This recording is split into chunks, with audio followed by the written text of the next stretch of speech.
So I'm going to now introduce our next speaker. It will be Professor Ratan Lal. Now, Professor Ratan Lal is another distinguished and eminent personality. He is a professor at Hindu College, and we have seen all his posts on Ambedkar Nama YouTube channel. And those of us who have the privilege and honor to listen to those are greatly inspired to do something. Some very powerful messages come out of Ambedkar Nama. And it is my distinguished privilege to invite Professor Ratan Lal to address you. And then after that, we will hear from Ms. Thenmozhi Sundararajan from the USA. So over to Professor Ratan Lal ji. Please deliver your message. Shukriya, thank you. I am still recovering from COVID. तो weakness है, लेकिन थोड़ी देर बात जरूर रखूंगा। अम्बेडकरवाद क्या है? तो मैं एकेडमिशियन होने के साथ साथ एक्टिविस्ट भी हूँ और भारत भर में लगातार घुमा हूँ। तो जैसे एक ब्लाइंड आदमी को, जिसको पता नहीं हाथी कैसा होता है, तो हाथी का जो पोर्शन पकड़ेगा उसको हाथी वैसा ही दिखेगा। अम्बेडकरवाद की यही स्थिति भारत में है कि सब कह रहे हैं अम्बेडकरवादी। मैं कहता हूं मैं अम्बेडकरिज्म का छात्र हूं। I am a student of history, as a professional historian I have been trying to read Ambedkar. तो मैंने कुछ पढ़े लिखे लोगों से भी पूछा, बड़े रिनाउंड प्रोफेसर से भी पूछा कि अम्बेडकरवाद क्या है। तो उन्होंने कहा कि अम्बेडकरवाद 22 प्रतिज्ञा है। तो सवाल मैंने किया कि अम्बेडकरवाद अगर 22 प्रतिज्ञा है तो 40 साल अम्बेडकर घास काट रहे थे, क्या कर रहे थे 40 साल? मेरे हिसाब से जो भीमराव से बाबा साहब बनने का जो पूरा प्रोसेस है, उसको जब तक नहीं समझेंगे तब तक अम्बेडकरवाद नहीं समझ में आएगा। ये पूरा क्लैरिटी रखना चाहिए। As a student of history मैं कह रहा हूं। और एक इंडिविजुअल का फॉर्मेशन होता है, उनके पैराडॉक्सेस होते हैं, चैलेंजेस होते हैं, एक संदर्भ में, कॉन्टेक्स्ट में एक इंडिविजुअल स्टेट्समैन का फॉर्मेशन होता है। लेकिन अगर देखेंगे मोटा मोटी तो मैं अम्बेडकरनामा चला रहा हूँ यूट्यूब चैनल, और उसमें page number, reference, volume number के साथ मैं सारी बातें रख रहा हूँ। बगैर रेफरेंस के इतिहास का छात्र कोई बात नहीं करता कि डॉक्टर अम्बेडकर ने कब कहा था, क्या कहा था, किस संदर्भ में कहा था, कैसे महारों ने भी उनका विरोध किया, कैसे चमारों ने भी उनका विरोध किया। इनके झगड़ों को निपटाने में भी काफी समय उनका निकला।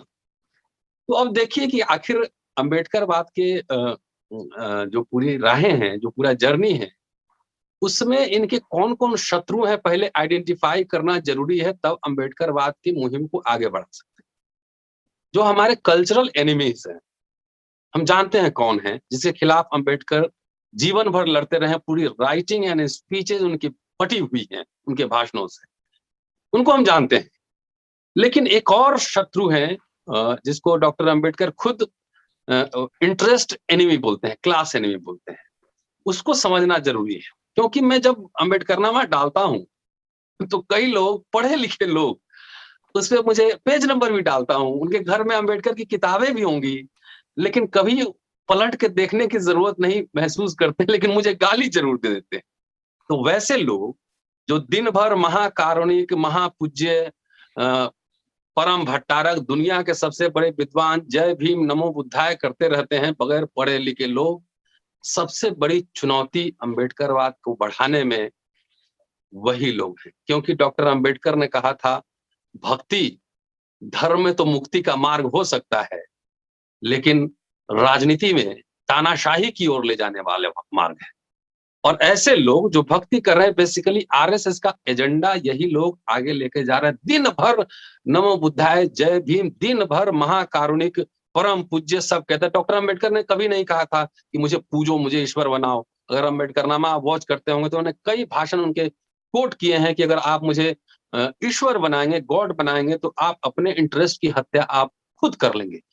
तो अम्बेडकरनामा की हमारी एक सामूहिक चुनौती ये भी है कि ऐसे जो छदम अम्बेडकरवादी हैं, जो दिन भर 1-1 घंटा भाषण देते रहते हैं और नेट पे कुछ नहीं है, एक पैक भराना है, गाली देते रहना है, वैसे लोगों एक चुनौती है। मेरे कई साथी, अमेरिका में मेरी बात हो रही थी, तो उन्होंने कहा मुझे आज कि हमारा समाज अभी इसको तैयार समझने के लिए तैयार नहीं। तो हमने कहा कि हमारे सामने दो ही चुनौती है, या तो समाज जो कर रहा है उसको स्वीकार कर लें, अदरवाइज हम लोग पढ़ लिख के ऑल्टरनेटिव एजेंडा सेट करें। So I am going for this second option, कि समाज को तो भक्ति में 70 साल से इंजेक्शन लगा लगा के भक्ति में इतना डुबा दिया है कि अंबेडकर को भगवान और संविधान को धर्म ग्रंथ मान के सीने से लगाए घूम रहा है, जबकि संविधान के सारे पन्ने एक एक करके फाड़ दिए गए। ये इन संदर्भों को समझना जरूरी है। इसलिए आजकल मैं दूसरे मूड में हूं, जो छदम मतलब पेज नंबर लेके आओ भाई, बाबा साहब ने कहा था, ने कहाँ कहा था, कब कहा था, किस कॉन्टेक्स्ट में कहा था, ये सवाल नहीं उठाएंगे। उठाएंगे तो फिर रोने लगेंगे कि बाबा साहब के बाद मत बोलिए ऐसा। हमने क्यों नहीं, पेज नंबर में वही कह रहे हैं कि ये ऐसी बात है। तो as a professional historian we have to produce, this is challenge before us also, कि हमने बहुत सारे कुछ स्कॉलर बना लिए, आईएएस, आईपीएस, मिनिस्टर, बिजनेसमैन, सब कुछ। लेकिन मैं दावे के साथ ये भी कह सकता हूं इस मंच पे, और बहुत जिम्मेदारी से कह रहा हूं, कि हमने अभी 5 सीरियस हिस्टोरियन पैदा नहीं किए। और डॉक्टर अंबेडकर बार बार कहते हैं, आप सब हम जानते हैं, व्हाट्सएप यूनिवर्सिटी में घूमता है, कि जो समाज अपना इतिहास नहीं जानता वह समाज गुलाम होता है। तो इतिहास जानने के लिए प्रोफेशनल हिस्टोरियन चाहिए, और हिस्टोरियन जब बात करेगा तो फुटनोट रेफरेंस के साथ बात करेगा।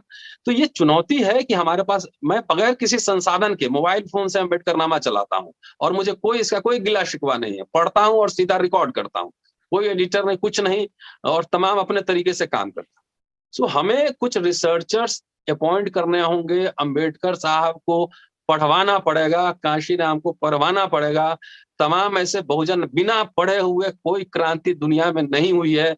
डॉक्टर अंबेडकर ने कोई तोप से और बारूद से बदलाव नहीं किए थे, बुद्धि के बल पर वो काम किए थे। दुर्भाग्य की बात है कि अंबेडकर को पढ़कर और मासेस से कनेक्ट करने वाले लोग हमारे पास अभी नहीं है। कथावाचक अंबेडकरवाद के जरूर हैं, जो कथा सुनाते हैं, कहानियां सुनाते हैं, सही बात नहीं उनको बताते हैं। चलिए, अब समय कम है और मैं थोड़ा सा कमजोर भी महसूस कर रहा हूं। मैं सिर्फ जिक्र कर दे रहा हूं कि डॉक्टर अंबेडकर का जो पहला पब्लिश्ड आर्टिकल है वो बॉम्बे क्रॉनिकल में 1916 में छपा था, जब वो कोलंबिया यूनिवर्सिटी के स्टूडेंट थे। और उस समय फिरोज शाह मेहता के मेमोरी में वहां एक स्टैचू बनवाने का महानगर पालिका में पूरा डिबेट चल रहा है। डॉक्टर अंबेडकर ने वहां से एडिटर को चिट्ठी लिखा, बॉम्बे क्रॉनिकल को, और उन्होंने लिखा कि प्रतिमा के स्थान पर, स्टैचू की जगह पब्लिक लाइब्रेरी बनाना चाहिए। पब्लिक लाइब्रेरी 1916, 24 वर्ष के अंबेडकर थे, और उन्होंने जो बातें कही मैं विस्तार से कह सकता था, लेकिन ये फोकस इतना ही कर देना चाहता हूं कि उन्होंने कहा है किसी महान आदमी की मूर्ति बनाने से बेहतर है पब्लिक लाइब्रेरी बनाया जाए। गोखले और मेहता इस देश के सपूत रहे हैं, और ये तमाम बातें उन्होंने कही थी उसमें।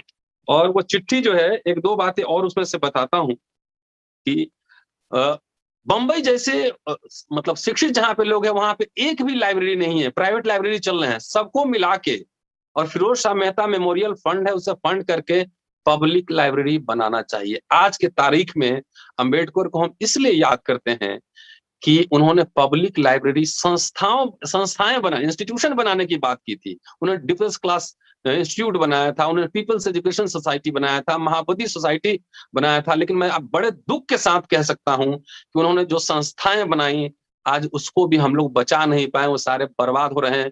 औरंगाबाद यूनिवर्सिटी में जाकर एक दिन मैं लेक्चर देकर आया।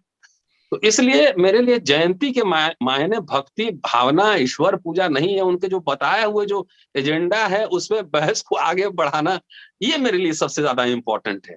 तो इंस्टीट्यूशन बनाने की बार बार बात करते थे। Young man of 24 years of age and he was talking about कि पब्लिक लाइब्रेरी की क्या इंपॉर्टेंस है। वो वॉल्यूम नंबर में बता देता हूँ, 17 इंग्लिश के पार्ट 1 में जाकर देखेंगे, वो आपको मिल जाएगा। दूसरा एक इंटरेस्टिंग और इनका भाषण है, और वो भाषण है इनका जन्मदिन का golden celebration, golden jubilee celebration हो रहा। और उस समय वो अपनी किताब पे बहुत बिजी थे, what Congress and Gandhi have done to untouchables.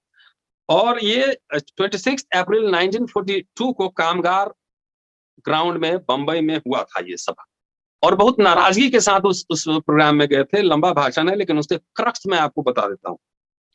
उन्होंने कहा, करीब 10,000 लोग थे वहां, उन्होंने कहा कि मैं अपने जन्मदिन पर अब और कोई फंक्शन नहीं चाहता।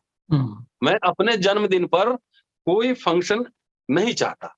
इस पूरे भाषण में उन्होंने अपने जन्मदिन की बात नहीं की, सिर्फ क्रिप्स जो मिशन था, कैसे उसने बिट्रे किया था अनटचेबल्स को, उस पे करारा अटैक किया, कांग्रेस पे अटैक किया, और उन्होंने आह्वान किया कि आपको ये आंदोलन, अगर हमको धोखा दिया गया तो ये आंदोलन हिंसक होगा, अहिंसक होगा, वायलेंट होगा, नॉन वायलेंट होगा, कॉन्स्टिट्यूशनल होगा, अनकॉन्स्टिट्यूशनल होगा, आई डोंट नो क्या होगा, मैं नहीं जानता हूं, लेकिन आपको इसके लिए तैयार रहना पड़ेगा, लगातार आपको लड़ना। अपने जन्मदिन पे ये बातें कह रहे हैं। आज नेता लोग क्या करते हैं जन्मदिन पर? केक काटते हैं, रुपया इकट्ठा करते हैं। और एक और एग्जांपल देके मैं बात खत्म कर दूंगा। इन्होंने कहा अपने इसी भाषण में, जो कि बहुत रेलेवेंट है, जो मैंने पहला पॉइंट कहा था, भक्ति भाव और वीर पूजा, उसी के बारे में कह रहे हैं। डॉक्टर अंबेडकर वीर पूजक नहीं, हाँ, हीरो वर्शिप नहीं मानते, और यह भी नहीं चाहते कि उनके अनुयायी ऐसा करें, क्योंकि वे वीर पूजा की बुराइयों और देश के भीतर वीर पूजा ने जो तबाही पैदा की है उसको लेकर पूरी तरह से सचेत हूं। आप लगभग 15 वर्ष से मेरा जन्मदिन मनाते आए, मैंने कभी उसमें भाग नहीं लिया, मैं सदैव उसका विरोधी रहा हूं। अब आपने मेरी स्वर्ण जयंती मनाई है तो इसे काफी समझ लीजिए, अब आगे कोई समारोह न मनाए। अवतारवाद पर अटैक करते हुए उन्होंने कहा कि मैं नहीं चाहता कि आप अवतारवाद में फंसिए, यह एक विनाशकारी डिस्ट्रक्टिव मैसेज है अवतारवाद कि मैं यह नहीं चाहता कि आप अपने उद्गार के लिए किसी एक व्यक्ति पर निर्भर हों। आपका उद्गार आपके अपने प्रयास के माध्यम से आपके अपने हाथों होना चाहिए। अवतारवाद के खिलाफ बोल रहे हैं, वीर पूजा भक्ति के खिलाफ अपने जन्मदिन पे बोल रहे हैं डॉक्टर अंबेडकर। हो क्या रहा है कि जन्मदिन के दिन हम लोग सब वही उल्टा काम करते हैं जिसके खिलाफ डॉक्टर अंबेडकर लगातार बोल रहे थे। वो बार बार मैसेज है, वो अखबार निकालते थे। डॉक्टर अंबेडकर इतना मेहनत करके जो जनता बहिष्कृत भारत मूक नायक अखबार निकाले होंगे, उस समय पता नहीं 500, 1000, 5000 लोग पढ़ते होंगे। आज टेक्नोलॉजी के जमाने में उसी अखबार को पढ़ के जब अंबेडकरनामा पे बोलता हूं तो 10, 20, 50 हजार लोग सुन लेते हैं। तो अंबेडकरनामा भी एक संस्था है कि जो कि मासे से कैसे कनेक्ट करना है अंबेडकर को, इस पे काम चल रहा है। तो मेरे कहने का मतलब यह है कि देखिए, डॉक्टर अंबेडकर ने 25 नवंबर 1949 को कॉन्स्टिट्यूएंट असेंबली में कहा था कि बड़े से बड़े आदमी के प्रति आग्रह, आदर रखना, रेस्पेक्ट रखना चाहिए, लेकिन रेस्पेक्ट की भी एक सीमा होती है, रेस्पेक्ट भक्ति में नहीं बदलना चाहिए। तो ये इंपॉर्टेंट मैसेजेस हैं। और एक फिर उनका बर्थडे मनाया गया था, 60 साल का हीरक जयंती। तो इस बर्थडे पे फिर उनका भाषण है, और भाषण का रेफरेंस मैं बता देता हूँ। वॉल्यूम 17 पार्ट 3 में आपको मिलेगा कि मैं गौतम बुद्ध, कबीर और फुले का अनुयायी हूँ। ये वाले चैप्टर में जाकर देखिएगा, उसमें कहते हैं कि मेरा जन्म 14 अप्रैल को हुआ कि नहीं हुआ मुझे पता नहीं, लेकिन 12 बजे रात में हुआ था ये मुझे पता है। मेरे पिताजी ने जो है रिकॉर्ड रखना उचित नहीं समझा, तो मेरा रिकॉर्ड पता नहीं, ये बात कर रहे हैं। और इसमें ये उनके 60 इयर्स पूरा होने के 2 साल बाद ये प्रोग्राम हुआ था, और ये भी पूरनदेव स्टेडियम में हुआ था। लगभग 25,000 लोग थे। और इस पूरे कार्यक्रम में अगर आप देखेंगे तो इसमें डॉक्टर 1954 का है, 28 अक्टूबर 1954 का। वो थोड़े थोड़े पैसे चंदा इकट्ठा कर रहे थे इस कार्यक्रम में भी, 60 हीरक जयंती में वो चंदा इकट्ठा कर रहे थे। क्यों? अपना महल बनाने के लिए नहीं, अपना मॉल खोलने के लिए नहीं, अपना बिल्डिंग बनाने के लिए नहीं, अपने आने वाली पीढ़ियों के लिए पैसा इकट्ठा करने के लिए नहीं। बंबई में मुख्यालय सार्वजनिक भवन निर्माण करने के लिए, इस पे कई वीडियो मैं बना चुका हूं, कैसे वो 2-2 रुपया, 5-5 रुपया, 100 रुपया, 50 रुपया किस तरह से इकट्ठा करते थे, ये दिलचस्प है। तो पिछले वाले भाषण में जब उन्होंने कामगार मैदान में कहा था, उसमें 580 रुपया का उनको थैला भी मिला था। और ये 1954 में तकरीबन 32,000 रुपए जुटाए गए थे। तो एक एक रुपया इकट्ठा करके डॉक्टर अंबेडकर ने भवन बनवाया, संस्थाएं बनवाई, यूनिवर्सिटीज खोले, स्कूल खोले, पीपल्स एजुकेशन सोसाइटी बनाया। इस अवसर पे मैं उनको इसी तरह से याद करना चाहूंगा कि हम सब लोग मिलकर अगर कोई इंटरनेशनल यूनिवर्सिटी की कल्पना करें। सेंटर्स दिल्ली में भी सेंटर्स है, मुझे पता है वहां क्या हो रहा है, मैं एक्सपर्ट के तौर पे वहां गया कि क्या हम अभी बहुत बढ़िया केपी सिंह साहब ने कहा है 60 मुझे ज्यादा पैसे के बारे में बहुत कमजोर हूं, 60 बिलियन या मिलियन कहा है मुझे ध्यान नहीं है, लेकिन बिलियन ही होगा। तो क्या हम सब मिलकर पीपल्स एजुकेशन सोसाइटी को फिर पढ़ा जाए, जिस तरीके से उन्होंने 1 से लेकर और ऊपर तक एमए तक अंग्रेजी मीडियम एजुकेशन की बात की थी, उस पर काम किया जाए। ये सरकार कुछ नहीं करने वाली है, जो सार्वजनिक संस्थाएं थी, पब्लिक इंस्टीट्यूशन थे, सब बेच रही है। आपके बच्चे, हमारे बच्चे अब कहीं पढ़ नहीं पाएंगे, ऑनलाइन ही पढ़ पाएंगे, लेकिन संस्थाओं के, कॉलेज, यूनिवर्सिटीज के मायने होते हैं। क्या इस दिशा में अगर हम लोग बढ़ेंगे तो मुझे लगता है डॉक्टर अंबेडकर के लिए यही ट्रिब्यूट होगा। शुक्रिया, थैंक यू, जय Bhim. Jai Bhim, Professor Ratan Lal ji, thank you so much for that very powerful message. And being a historian, you have really researched your articles and your references very well. And we all need to heed the powerful warnings given by Dr. Ambedkar to move away from the hero worship and become active heroes in our own rights to change society. And of course, Dr. Ambedkar's birthday is celebrated all over the world now, in whatever way, in whatever capacity that people are able to do so. And to us, this is part of a kind of a cultural revolution that was unleashed naturally by the mission and life of Dr. Ambedkar and what he has been able to achieve for our people. So it is important that we stay on the path, not only on the path of Ambedkar, but to create our own destinies with social justice, liberty, equality, and fraternity. Those are powerful messages. And this cultural revolution is continuing, and it will continue, and so into the future until this justice, social justice, is able to be given to everyone. So I thank you so much, Professor Ratan Lal ji, for giving these powerful messages today. So I'm going to move over to our next speaker. Can I now move over to Shri Rajratan Ambedkar ji? Please, Rajratan ji, come forward and deliver your address. I know we have been running since 3 o'clock. It's now nearly 2 hours. So please give your message. And then at the end, I will wrap up the meeting. And so please go ahead. Thank you sir, thank you. सभी लोगों को बहुत बहुत शुक्रिया। सभी लोगों को सुनकर ऐसा लग रहा था कि एक एक अच्छी किताब मैं पढ़ रहा हूं, तो बहुत अच्छा लगा सभी लोगों को सुनकर।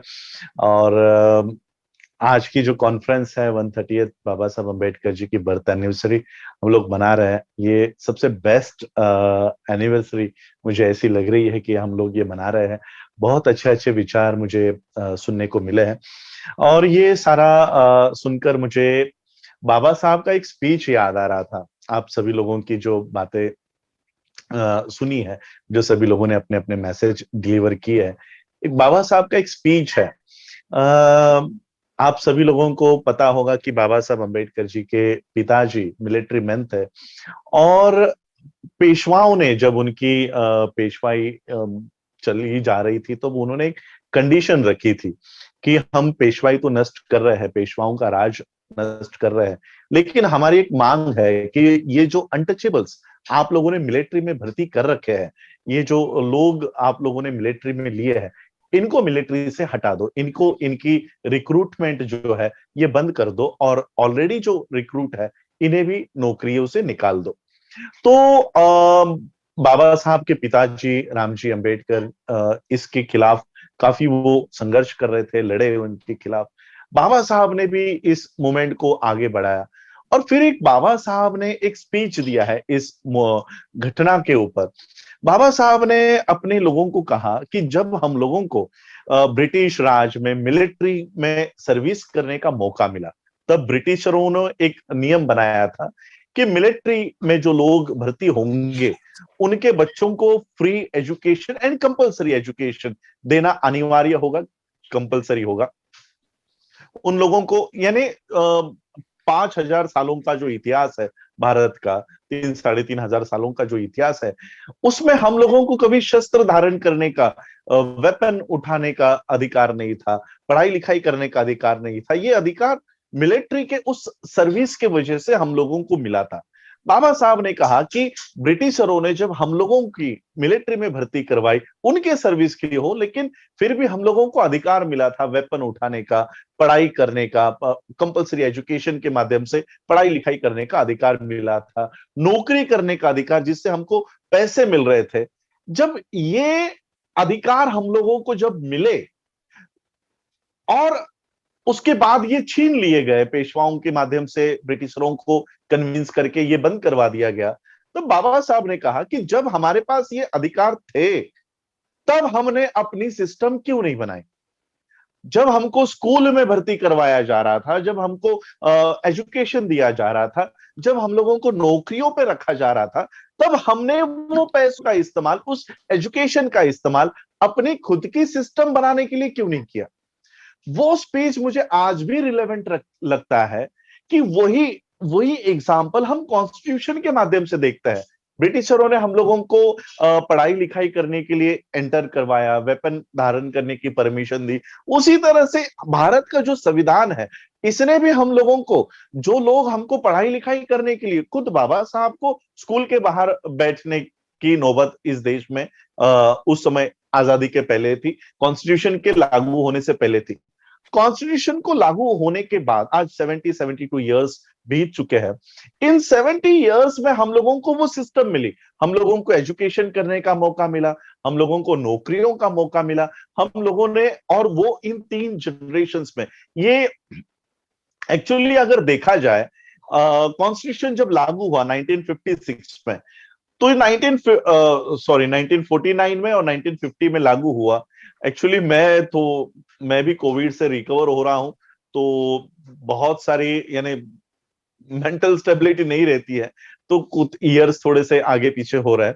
1950 में जब ये लागू हुआ, 1950 आज 2021 आ रहा है, तो इन 70 सालों में ये एक जनरेशन हमारी सिर्फ इसमें सरवाइव हुई है।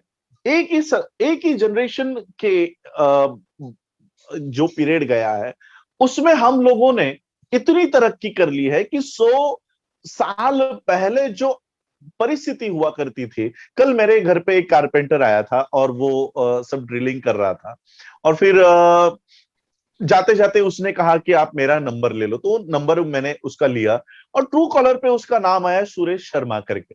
तो देखिए एक ऐसी, यानी ये पूरा उल्टा हो गया है, जो सब तख्त होता है ना, वो उल्टा हो गया है। और वो जब वो थक गया तो वो नीचे जमीन पर बैठ गया। तब मैंने उसे कहा कि जमीन पे क्यों बैठ रहा है, ऊपर सोफे पे बैठ जा। तो जो लोग हमको जमीन पर बिठाते थे, आज वो जमीन पर बैठ रहे हैं। तो ये संविधान के माध्यम से ये पूरा तख्त पलट गया है। आज हम देख रहे हैं कि खास करके मैं एम यूके का बहुत अभिनंदन करना चाहूंगा क्योंकि इंडिया के अंदर जो घटनाएं हो रही है उसको बहुत अच्छे तरीके से आप ब्रिटिश पार्लियामेंट के सामने लेकर जा रहे हो। इंडियन कॉन्स्टिट्यूशन के ऊपर आज बातें हो रही है, लेकिन इस इंडियन कॉन्स्टिट्यूशन का जो फैब्रिक है, इसी को ही नष्ट करने का काम चल रहा है, जिसके लिए डॉक्टर सतपाल मम्मन जी, उनकी पूरी टीम ये बहुत लगन से वहां पर संघर्ष कर रही है, आवाज उठा रही है, और हमारी कई सारी बातें वहां पर ब्रिटिश पार्लियामेंट में आज शुरू हो गई है। तो ये जो इंडियन कॉन्स्टिट्यूशन हम लोगों को मिला, ये भी उसी राइट्स की तरह मैं देखता हूं कि जिन लोगों को एजुकेशन का अधिकार नहीं था, नौकरी करने का अधिकार नहीं था, पैसे कमाने का अधिकार नहीं था, वो कॉन्स्टिट्यूशन की वजह से हमको मिला। सपोज हम लोग आज लड़ रहे हैं लोकतंत्र को बचाने के लिए, कल तक तो सिर्फ हम लोकतंत्र को बचाने की, लोकतंत्र की हत्या हो रही है ऐसे चिल्लाए रहे थे, लेकिन आज लोक और तंत्र दोनों की हत्याएं इस देश में हो रही है। कोविड का जो इन लोगों ने एक शील्ड आगे लाया है, कोविड के कंधे पर बंदूक रखकर एमिनेंट स्कॉलर्स, एमिनेंट जो लोग लीडर्स है, उन लोगों की डेथ हो रही है। बहुत हम लोग देख रहे हैं कि कोविड के माध्यम से किस तरह से इंडिया की पूरी डेमोक्रेटिक कंडीशन तहस महस हो चुकी है। तो हम ये देख रहे हैं कि ये जो संविधान हम लोगों को मिला, उसके दायरे में हम लोगों को जो अधिकार मिले, ये अधिकार जब हमारे पास थे या अभी भी है, तब हम अपनी सिस्टम क्यों नहीं खड़ी कर पा रहे?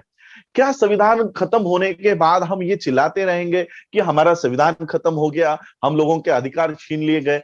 इस राइट्स का जो पीरियड है, हम लोगों को अधिकार का जो पीरियड मिला है, इसमें हम अपनी सिस्टम क्यों नहीं खड़ी करते? हमारी एजुकेशन सिस्टम, आज हमें एजुकेशन अगर चाहिए तो हमें दूसरों के दरवाजे पर जाने की नौबत आती है। आज न्यू एजुकेशन पॉलिसी बनाई जा रही है, इसमें ऑक्सफोर्ड जैसे स्कूल्स, कॉलेजेस, यूनिवर्सिटीज इंडिया में आएंगी, रायन इंटरनेशनल, पोद्दार और पता नहीं रिलायंस, इनके स्कूल्स और कॉलेजेस आज खड़े हो रहे हैं। मैं मेरी बच्ची को जब स्कूल में डालता हूं, एवरी ईयर की फीस 1 से 1.5 लाख रुपए है। क्या कोई आम आदमी ऐसे स्कूल्स में अपने बच्चों को भेज पाएगा? जिन स्कूलों में हमारे बच्चे पढ़ रहे हैं, उन स्कूलों की जमीनें इन लोगों को, अंबानी और अडानी को दी जा रही है, टाटा बिरला को दी जा रही है, और उनके स्कूल बनाए जा रहे हैं जिस स्कूल में हमारे बच्चे पढ़ नहीं पाएंगे। आगे चलने के बाद, 5 साल के बाद, 10 साल के बाद, जब न्यू एजुकेशन पॉलिसी लागू होगी, तब हमारे बच्चे यहां कहीं नहीं होंगे, हमारे बच्चों का रिप्रेजेंटेशन इस न्यू एजुकेशन पॉलिसी में नहीं होगा। तो क्या हम इसकी राह देखते रहेंगे कि जब ये न्यू एजुकेशन पॉलिसी आएगी फिर हम वापस से लड़ेंगे? कितने साल हम रास्तों के ऊपर आकर आंदोलन करना है? हमारी जनरेशंस, 3 पीढ़ियों से हम आंदोलन कर रहे हैं, संघर्ष कर रहे हैं, लेकिन हम अपनी सिस्टम बनाने पर इस एनर्जी को डाइवर्ट नहीं कर पा रहे हैं। हमारे पैसे, बाबा साहब अंबेडकर जी की जयंती, पिछले साल की जयंती जब लॉकडाउन में चली गई, तब एक न्यूज़पेपर में एक न्यूज पब्लिश हुई कि बाबा साहब की जयंती भारत में नहीं मनाने के वजह से इंडियन इकोनॉमी को 2100 करोड़ का लॉस हुआ है। तो सोचिए, इंडिया में, सिर्फ इंडिया में अंबेडकराइट्स या बाबा साहब को मानने वाले लोग बाबा साहब के जयंती पर 2100 करोड़ रुपए बाबा साहब की जयंती पर खर्च करते हैं। लेकिन हमारी एक नेशनल छोड़ो, स्टेट वाइज हमारी एक यूनिवर्सिटी नहीं है, हमारे स्कूल्स नहीं है, हमारे कॉलेजेस नहीं है। हम आज भी बाबा साहब के पीपल्स एजुकेशन सोसाइटी के ऊपर निर्भर कर रहे हैं। बाबा साहब ने 1943 में जो बनाया, क्या हम 2021 में नहीं बना सकते? हम कितने साल सिर्फ बाबा साहब का किया हुआ खाएंगे? हम कितने साल सिर्फ बाबा साहब के किए हुए काम का बेनिफिट लेंगे? हम अपनी जिम्मेदारी कब निभाएंगे? हम अपने कंट्रीब्यूशन कब देंगे? सिर्फ बाबा साहब के ही कमाए हुए और किए हुए काम का ही बेनिफिट हम लोग ले रहे हैं। आज हमारे पैसे हम ब्राह्मणिकल सिस्टम को देते हैं। मैंने आज कई सारी बातें यहां पर हुई, राइटिंग ऑफ स्पीचेस को लेकर हुई। सबसे ज्यादा राइटिंग और बाबा साहब अंबेडकर जी के बाबा साहब अंबेडकर जी के राइटिंग और स्पीचेस का सबसे ज्यादा बेनिफिट अगर कोई लेता है तो ये ब्राह्मणिकल सिस्टम लेती है। मैं आरएसएस की और ये इनकी बात नहीं करूंगा, ब्राह्मणिकल सिस्टम सभी में है। आरएसएस, कांग्रेस, हमारे यहाँ पर शिवसेना हो, राष्ट्रवादी हो, ये सारी ब्राह्मणिकल सिस्टम है। ये सारी ब्राह्मणिकल सिस्टम बाबा साहब के राइटिंग और स्पीचेस का फायदा ले रही है, लेकिन अंबेडकराइट सिर्फ बाबा साहब के जयंतियों में, बाबा साहब के महापरिनिर्वाण दिन में, इसमें व्यस्त है।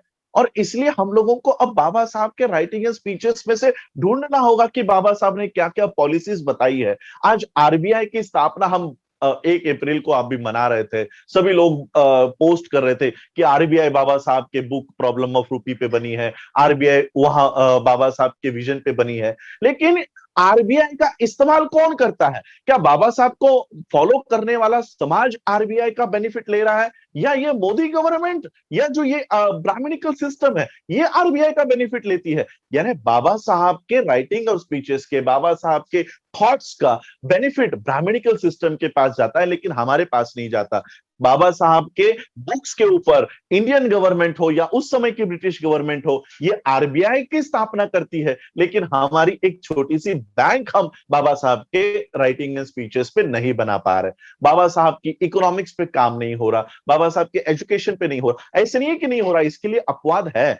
और आप लोगों को सुनने के बाद मुझे लगा कि सभी स्तर पर अपना अपना काम हम लोग कर रहे हैं, लेकिन हमको एक प्लेटफॉर्म पे आने की जरूरत है। सुधीर राज सिंह जी ने कहा कि हम देखिए मुस्लिम्स लोग जब उनकी रमजान हो या ईद हो सब लोग गले मिलते हैं, लेकिन हम लोगों में इतना ईगो है कि मैं नेशनल प्रेसिडेंट हूं, तू कौन है, और इस तरह से हम लोगों में आपस में लड़ाई झगड़े हो रहे हैं। हम यहाँ पर भारत में, इंडिया में लड़ रहे हैं, और भारत के बाहर वहां पर मैंने खुद जब वर्ल्ड फेलोशिप ऑफ बुद्धिस्ट के कॉन्फ्रेंस में गया, यूनाइटेड नेशंस के Buddhist United nation day of Vaisakh के कॉन्फ्रेंसेस में गया, वहां मैंने देखा कि शर्मा, तिवारी, त्रिपाठी ये वहां पर जाकर बुद्धिज्म को रिप्रेजेंट कर रहे हैं। हम यहाँ पर लड़ रहे हैं आपस में कि तू नेशनल प्रेसिडेंट है कि मैं नेशनल प्रेसिडेंट हूं, और आपस में लड़ रहे हैं, उसका संगठन बेहतर है कि मेरा संगठन बेहतर है। अगर एक दूसरे को नहीं मानते तो सीधा एक दूसरे के ऊपर आरएसएस का टैग लगा देते हैं, ये आरएसएस का है, ये इसका है ना, ये फलाने का है। हम यहाँ पर एक दूसरे के पैर खींच रहे हैं,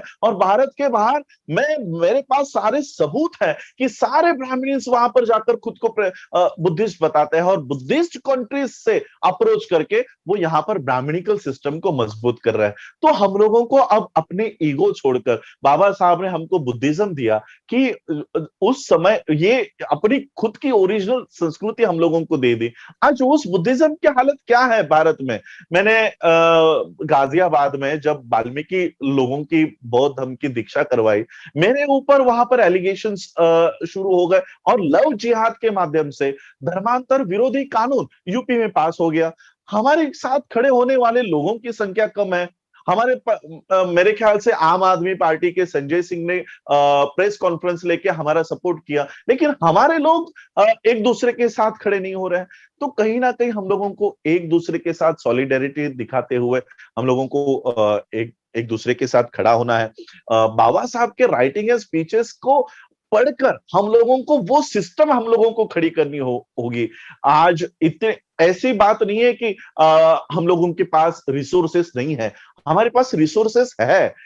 जैसे दुबई से एक गेस्ट बात कर रहे थे, उन्होंने बताया कि इतनी करोड़ हमारी इकोनॉमी है, लेकिन इस इकोनॉमी में हम लोगों को इसको और दुगना करने के लिए वो सिस्टम बनानी होगी। नौकरियां खत्म हो रही है, ये जो रिजर्वेशन, आज सुप्रीम कोर्ट जैसी संस्था ये रिजर्वेशन के अगेंस्ट में बात करने शुरू कर रही है, लोगों में रिजर्वेशन के खिलाफ नफरत भर रखी है, लेकिन आपको आज पब्लिक सेक्टर बेचे जा रहे हैं। मैं अभी 4 या 5 तारीख को मैं 5 दिन के दौरे पर था, जहां पर मैं अकाल तख्त के चीफ से मिला, मुस्लिम्स के चीफ से मिला। उन लोगों को मैंने ये सब बताया, पब्लिक सेक्टर्स किस तरह से बेचे जा रहे हैं और किस तरह से फिर से कॉन्स्टिट्यूशन को खत्म करके ये फैसिज्म को लागू करना चाहते हैं। तो अलग अलग रिलीजन के लोगों को भी हम लोग एक लेकर आ रहे हैं, माइनॉरिटीज को एक लेकर आ रहा है।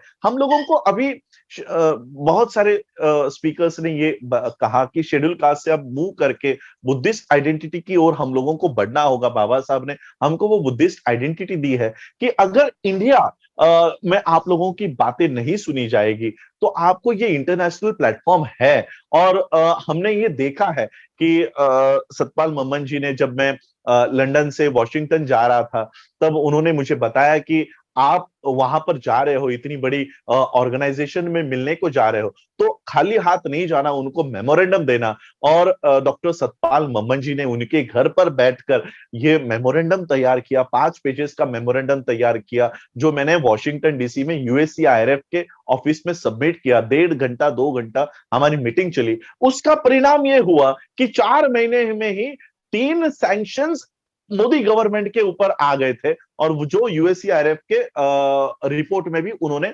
दर्ज किया है। तो इतना बड़ा प्लेटफॉर्म है हमारे पास, इंटरनेशनल प्लेटफॉर्म, क्योंकि इंडियन गवर्नमेंट के मोदी, मैं इंडियन गवर्नमेंट नहीं कहूंगा इसको, क्योंकि अब ये भारत सरकार रहा नहीं है, ये मोदी सरकार बन गया है। तो इस मोदी सरकार में आप किसके पास जाने वाले हो? Supreme court? क्या प्रेसिडेंट? प्रेसिडेंट इस देश का आरएसएस के लोगों के पैर पड़ रहा है, किससे उम्मीद करोगे आप? और इसलिए हम लोगों को भारत के बाहर से आंदोलन खड़ा करना होगा। और ये एक अच्छी शुरुआत मैं देख रहा हूं कि पिछले 1-2 सालों से भारत की आवाज, भारत की समस्याओं के ऊपर, चाहे वो ब्रिटिश पार्लियामेंट हो, यूनाइटेड नेशंस हो, यूएससीआईआरएफ हो, अलग अलग जो संस्था इंडिया के बाहर है, वो हमारी आवाज बन रही है।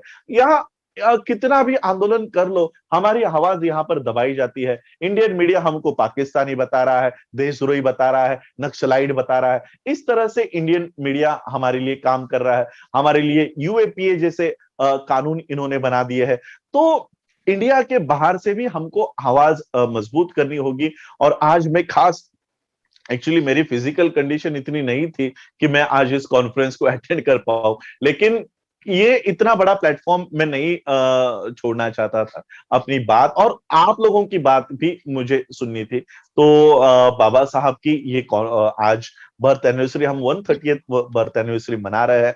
मैं इतना ही चाहूंगा, सिर्फ बाबा साहब, देखिए मैं हमेशा ये बात कहते रहता हूं कि असली बाबा साहब के बुक्स, बाबा साहब के राइटिंग स्पीचेस, बाबा साहब के थॉट्स, ये आरएसएस के हाथ में है। हमारे हाथ में तो सिर्फ फोटो दे दी है, हमारे हाथ में मूर्तियां दे दी है कि जाओ बाबा साहब की जयंती मनाते रहो, जाओ बाबा साहब का महापरिनिर्वाण दिन मनाते रहो, बाबा साहब का दीक्षा डे मनाते रहो। और बाबा साहब के थॉट्स पर, राइटिंग एंड स्पीचेस पर ये लोग काम कर रहे हैं। और बाबा साहब के, आरएसएस के पास इतना बुद्धि नहीं है, इतना दिमाग नहीं है, गोलवलकर के पास इतना दिमाग नहीं है कि वो अपने लोगों को, अनुयायियों को मार्गदर्शन करके जाए। ये तो बाबा साहब के राइटिंग एंड स्पीचेस का बेनिफिट अपने सिस्टम को खड़ा करने के लिए कर रहे हैं। लेकिन अब हमको बाबा साहब के राइटिंग एंड स्पीचेस, थॉट्स का बेनिफिट अपने कम्युनिटी को, शेड्यूल कास्ट के लोगों को, बुद्धिस्ट माइनॉरिटीज को, इसको डेवलप करने के लिए बाबा साहब के राइटिंग स्पीचेस में सारे सॉल्यूशंस है। हम लोगों को इतना, बाबा साहब ने इतना भी काम नहीं रखा कि आपको कुछ सोचना है। बाबा साहब के पॉलिसीज को भी अगर हम इंप्लीमेंट कर पाए, 10 सालों में ये कम्युनिटी वर्ल्ड की कम्युनिटी हो सकती है। इतना हमारे पास रिसोर्सेस है, मैन पावर है, सब है, सिर्फ इसको ऑर्गेनाइज करने की देरी है और बाबा साहब के थॉट्स पर चलने की देरी है।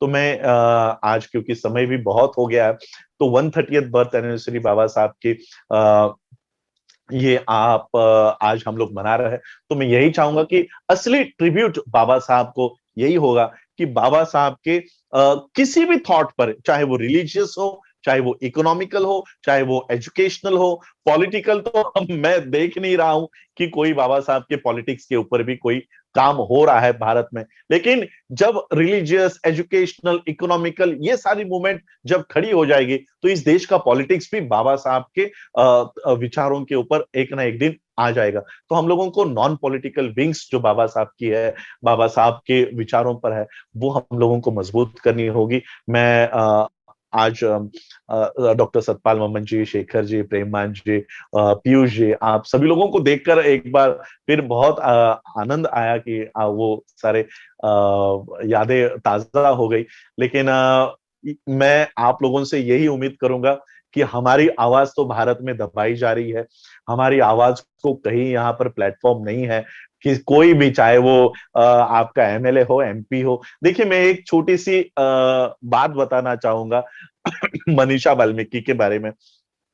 हमने उसकी हत्या, सामूहिक बलात्कार, ये सब आपको पता है, लेकिन आप लोगों को जानकर हैरानी होगी कि मनीषा वाल्मीकि जहां रहती है, वो उस कॉन्स्टिट्यूंसी का एमएलए भी वाल्मीकि समाज का है, और उस कॉन्स्टिट्यूंसी का मेंबर ऑफ पार्लियामेंट भी वाल्मीकि समाज का है। तो आप सोचिए, वाल्मीकि एमपी है, वाल्मीकि एमएलए है, फिर भी एक वाल्मीकि लड़की को न्याय नहीं मिलता। तो किस तरह का पॉलिटिक्स हमारे साथ है, या किस तरह की न्याय व्यवस्था हमारे आज भारत में हो गई है। तो इन लोगों से हम लोग कुछ एक्सपेक्ट नहीं कर सकते। हमारी आज एक ही उम्मीद है, और वो है आप लोग जो भारत के बाहर बैठे हैं, भारत के बाहर, और चाहे वो कोई भी संस्था हो, USCIRF हो, यूएन की जो अलग अलग बॉडीज बनी है वो हो, या इंटरनेशनल ह्यूमन राइट्स कमीशन की बॉडी हो, हम लोगों को अपनी आवाज, भारत की आवाज, भारत के लोगों की आवाज, जो लोग डेमोक्रेसी में बिलीव करते हैं, उनकी आवाज यहां तक पहुंचाने में आप लोगों का बहुत बड़ा योगदान है। बहुत बड़ी सहायता आप लोगों से मिलने वाली है। तो मैं इतनी बात कहता हूं और बाबा साहब को ट्रिब्यूट देता हूं, उनके विचारों को। और सही में मैं कल जो दृश्य मेरे साथ हुआ, मेरे आंखों में पानी आ गया कि एक 100 साल के अंदर ही कितना बड़ा बदलाव हो गया कि आज अंबेडकर के घर में एक शर्मा नाम का ब्राह्मण जमीन पर बैठता है और हम सोफे पे बैठते हैं। ये केवल बाबा साहब के उस आंदोलन की बदौलत है कि आज इतना बड़ा बदलाव आ गया है कि ये जो सिस्टम है ये उल्टी हो गई है। और मेरे ख्याल से इसी वजह से संविधान से नफरत इस देश की जो मोदी गवर्नमेंट है ये करती है। ये ब्राह्मणिकल सिस्टम इसी वजह से संविधान से नफरत करती है। ये संविधान हम लोगों को अधिकार देता है, तो ये अधिकारों को बचाने के लिए हम सभी लोगों को आगे आना होगा। और ये अधिकारों के तहत जब तक ये अधिकार हमारे साथ है, हमारे पास है, तब तक हम लोगों को अपनी सिस्टम बना लेनी चाहिए, यही कहूंगा और अपनी वाणी को विराम दूंगा। जय भीम, जय भारत, नमो बुद्धाय। Jai Bhim ji, Rajratan ji, so thank you so much. Despite your ill health with the COVID virus, your commitment and dedication is well acknowledged, and we only pray that you look after yourself and your family, and that you recover very speedily from this virus contraction that you have got. And thank you so much for coming together today. And at the same time, let me extend our deepest gratitude and thanks to all